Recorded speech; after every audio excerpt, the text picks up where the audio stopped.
కొన్ని విషయాలు ప్రస్తావిస్తూ తనకి ఏమీ సంబంధం లేదు, కొన్ని విషయాలు లేదో ఆయనదేదో మేము ఉద్దేశపూర్వకంగా ఇరికిస్తున్నట్టు మాట్లాడిన సందర్భం ఉంది. సో నీ ప్రెస్ మీట్ ద్వారా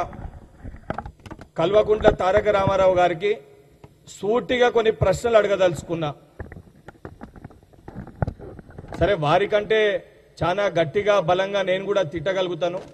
కానీ తెలంగాణ సమాజానికి తెలంగాణ ప్రజలకి కొన్ని విషయాలపైన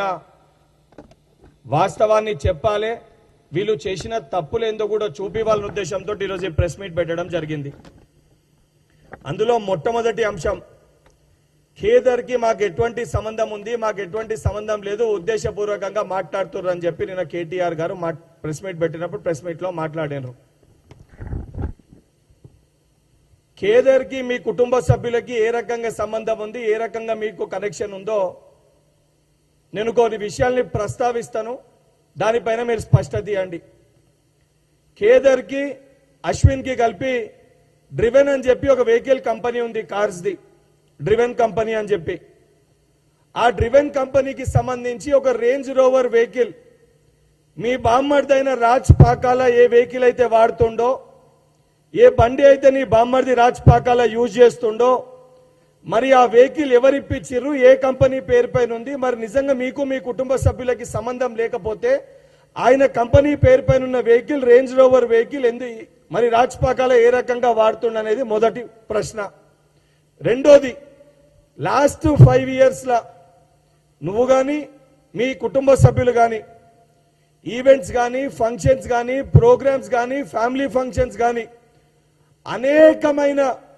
విషయాలన్నీ కూడా ఖేదర్ హోస్ట్ చేసిన సందర్భాలు ఉన్నాయి. మీ కుటుంబ సభ్యులు అనేకమైన పార్టీస్, మీ బామ్మర్ది కానీ నువ్వు కానీ మీ కుటుంబ సభ్యులు కానీ ఖేదర్ తోటి పాల్గొని సెలబ్రేట్ చేసుకున్న సందర్భాలు కూడా ఉన్నాయి. నిజంగా ఏమి సంబంధం లేకపోతే లాస్ట్ 5 yearsలా నాకు కానీ మా ఫ్యామిలీకి కానీ నిజంగా ఖేదర్ అశ్విన్కి సంబంధించి వాళ్ళ వెహికల్ కంపెనీకి కానీ మా బామ్మర్దికి కానీ ఎటువంటి సంబంధం లేదని చెప్పి బహిరంగంగా మీడియా ముందుకు వచ్చి ఈ విషయాలన్నీ కూడా తప్పు, లాస్ట్ 5 yearsలా ఖేదర్కి మా కుటుంబ సభ్యులకి మాకు కానీ మా బామ్మర్దికి కానీ ఎటువంటి సంబంధం లేదని చెప్పి బలంగా నువ్వు చెప్తే ఏ రకంగా సంబంధం ఉందని చెప్పి లాస్ట్ 5 సంవత్సరాలలో ఆధారాలతో సహా నేను మీడియా ముందుకి తీసుకొని వచ్చి బయట పెట్టడానికి నేను సిద్ధంగా ఉన్నా. రెండోది, నువ్వు డ్రగ్స్ తీసుకుంటావు,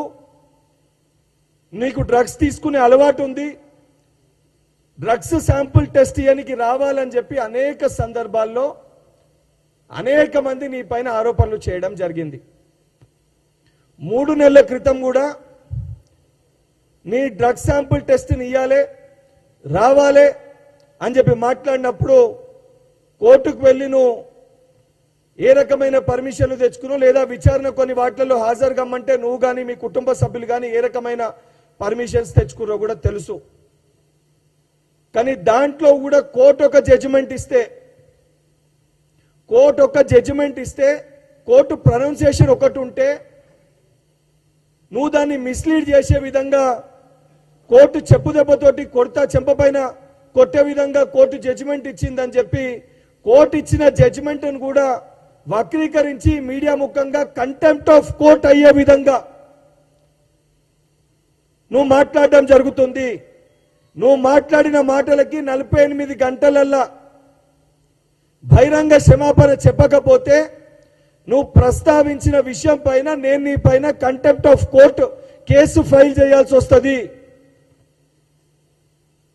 దానితో పాటు ఆ రోజు నేను శాంపుల్ అడిగినప్పుడు శాంపుల్కి రాకుండా శాంపుల్ ఇవ్వకుండా సమయం తీసుకొని నీ బాడీని కంప్లీట్గా డిటాక్స్ చేసుకొని ఏ రకంగా హెయిర్ శాంపుల్ కూడా టెస్ట్ చేసినా రేపు పొద్దున ఆ శాంపుల్లో కూడా టెస్ట్ రాకుండా చేయాల్సిన డిటాక్సిఫికేషన్ అంతా కూడా చేసుకొని బయట దేశానికి యూకే ఇతర దేశాలకి వెళ్ళి ఆ శాంపుల్ నిజంగా వస్తుందా లేదా ఒకసారి టెస్ట్ చేసుకొని